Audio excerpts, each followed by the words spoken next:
Russell viper যদি একটি স্কুলের ছাত্র হয় তাহলে আজকে আমি আপনাদের এমন 5টি বিষধর সাপের সাথে পরিচয় করিয়ে দিব যারা ওই স্কুলের শিক্ষক এবং শেষের সাপটি হচ্ছে ওই স্কুলের হেডমাস্টার। আমাদের লিস্টে 5-এ রয়েছে ব্ল্যাক মাম্বা। আমরা সকলেই এই নামটির সাথে খুব পরিচিত, কোনো না কোনোভাবে আমরা এই নামটি শুনেছি। এই সাপটিকে বলা হয় পৃথিবীর সবচেয়ে দ্রুতগামী সাপ, যা প্রতি ঘন্টায় 20 কিলোমিটার বেগে ছুটতে পারে।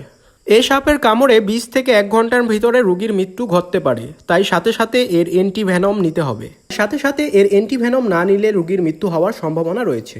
একটি ব্ল্যাক মাম্বা সাধারণত গড়ে 11 বছর পর্যন্ত বেঁচে থাকে। এই সাপের দৈর্ঘ্য 6.5 ফিট থেকে 14 ফিট পর্যন্ত হতে পারে। প্রতিবারই এরা 6 থেকে 25টি ডিম পাড়ে এবং ডিমগুলো 2-3 মাস পরে ফুটে। ব্ল্যাক মাম্বার রঙকে সাধারণত আমরা কালো বলে মনে করি, বাট এটি ধূসর থেকে কালো বাদামি রঙের হয় এবং এর মুখের ভিতরটা কিন্তু সম্পূর্ণ কালো হয়। এই সাপটি সাধারণত আফ্রিকা এবং ইন্ডিয়ার কিছু অংশে পাওয়া যায়। এরা মাটি এবং গাছে উভয় স্থানে বাস করে। আমাদের এই লিস্টে 4-এ যে নামটি রয়েছে সেটি হচ্ছে র্যাটেল স্নেক, যেটিকে আমেরিকার সবচেয়ে বিষধর সাপও বলা হয়। এই সাপের মূল আকর্ষণ হচ্ছে এই সাপের লেজে ঝুনঝুনি থাকে এবং সাপটি যখন এটিকে নাড়ায় তখন ঝুনঝুন করে শব্দ হতে থাকে। এই সাপে কাটলে 8 থেকে 10 মিনিটের মধ্যে অ্যান্টিডট নিতে হয়, তা না হলে রোগী মৃত্যুর কোলে ঢেলে পড়ে। সাপের আরেকটি বৈশিষ্ট্য হচ্ছে এদের ছোট বাচ্চারা বড় সাপের চাইতে বেশি বিষধর হয়। এই সাপটির ঝুনঝুনিটি ক্যারোটিন দিয়ে তৈরি, যা মানুষের চুল এবং নখের মতোই একটি উপাদান।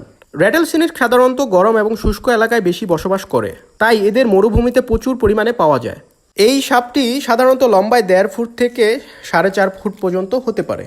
আমাদের লিস্টে 3 নম্বরে যে সাপটি রয়েছে সেটি হচ্ছে বেলচার সি স্নেক, যেটি সাধারণত দক্ষিণ এশিয়া এবং উত্তর অস্ট্রেলিয়াতে পাওয়া যায়। এই সাপের 110 গ্রাম বিষ 1000 মানুষের মৃত্যু ঘটাতে পারে। এই সাপ মূলত সমুদ্রে বসবাস করার কারণে মানুষের সংস্পর্শে খুব কম আসে, যার কারণে এর ঝুঁকি খুব কম। তবে এই সাপের শিকার সাধারণত সমুদ্রের জেলেরা হয়। জেলেরা যখন সমুদ্রে মাছ ধরে তখন তাদের জালে সাধারণত এই সাপ উঠে আসে, যেটি প্রতি বছর অনেক মানুষের মৃত্যু ঘটায়। আমাদের লিস্টে নাম্বার 2-এ যে সাপটি রয়েছে তার নাম হচ্ছে ইস্টার্ন ব্রাউন। এই সাপটি মূলত অস্ট্রেলিয়াতে পাওয়া যায়। আমাদের পৃথিবীতে সবচেয়ে বিষধর যে সাপগুলো রয়েছে তার মধ্যে বেশিরভাগই কিন্তু অস্ট্রেলিয়াতে পাওয়া যায়। অস্ট্রেলিয়াতে প্রায় প্রতি বছর 60% মানুষের মৃত্যু হয় শুধুমাত্র এই ইস্টার্ন ব্রাউন স্নেকের ছোবলে। এই সাপটি হচ্ছে একটি চলতি ফিরতি মৃত্যুর সওদাগর এবং এই সাপের আরও একটি বৈশিষ্ট্য হচ্ছে এটি সাধারণত জনবহুল এলাকায় থাকতে পছন্দ করে, অর্থাৎ যেখানে মানুষজন বেশি চলাচল করে থাকে সেইখানেই তারা থাকে। মাঝে মধ্যে টয়লেটের কমোটেও এই ধরনের সাপকে দেখতে পাওয়া যায়। আজকে আমাদের লিস্টে নাম্বার 1-এ যে সাপটি রয়েছে পৃথিবীর সবচেয়ে বিষধর সাপ, সেটির নাম হচ্ছে ইনল্যান্ড তাইপেন। এটি কামড়ে প্রায় 100 মিলিগ্রাম বিষ রিলিজ করে। এর 1 মিলিগ্রাম বিষ 100 মানুষের মৃত্যু ঘটাতে পারে। এই সাপটি মূলত অস্ট্রেলিয়াতে দেখা যায়। কিং কোবরা থেকে প্রায় 50 গুণ বেশি বিষধর হচ্ছে এই সাপটি। তবে এই সাপটি মূলত জঙ্গলের ভেতরে বসবাস করে, সাধারণত লোকালয়ে এদের তেমন একটা দেখতে পাওয়া যায় না।